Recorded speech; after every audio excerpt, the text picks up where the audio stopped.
এই হাতিটার সব থেকে পছন্দের খাবার ছিল ডাইনোসর। এই জন্য সে একটা ডাইনোসরের সবগুলো মাংস খেয়ে ডাইনোসরের হাড়গুলোকে তার বাসা থেকে বাইরে ফেলে দেয়। এরপর সে আরেকটা ডাইনোসরকে শিকার করার জন্য একটা ফাঁদের মধ্যে বিষাক্ত কলা গাছের বীজ লাগিয়ে দেয়। সেই বিষাক্ত বীজটাকে খেলেই বড় বড় ডাইনোসরেরা কিছুক্ষণের মধ্যেই মরে যায়। কিন্তু তখনই হঠাৎ করে সেখানে অনেক বৃষ্টি শুরু হয়ে যায়। এই জন্য হাতিটা জলদি করে তার রুমের মধ্যে ঢুকে যায়। এরপর ধীরে ধীরে সেই বিষাক্ত কলা গাছটা অনেক বড় হয়ে যায়, যা দেখার পর হাতিটা অনেক লোভে পড়ে যায়, কারণ হাতিটা কলা গাছ খেতেও অনেক বেশি পছন্দ করত।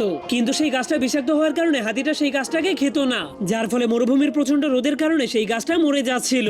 এই জন্য হাতিটার মনটা অনেক খারাপ হয়ে গেলে হঠাৎ করে তার সামনে একটা ফড়িং চলে আসে। এরপর সেই ফড়িংটা তাকে ইশারা করে বলতে শুরু করে, আমার সঙ্গে চলো, আমি তোমাকে পানির কাছে নিয়ে যাব। তখন হাতিটা ফড়িং এর পিছনে পিছনে যাওয়ার পর অনেকগুলো পানি খুঁজে পায়, যা দেখার পর সে অনেক খুশি হয়ে নিজের ভেতরে অনেকগুলো পানি ভরে নিয়ে সেই কলা গাছের গোড়াতে দিয়ে দেয়। কিন্তু তখনই একটা খরগোশ এসে সেই কলা গাছটাকে খেতে শুরু করে দেয়। কিন্তু সেই বিষাক্ত কলা গাছটাকে খাওয়ার পরেও সে মরছিল না, কারণ কলা গাছটা শুধুমাত্র হাতি এবং ডাইনোসরদের জন্যই বিষাক্ত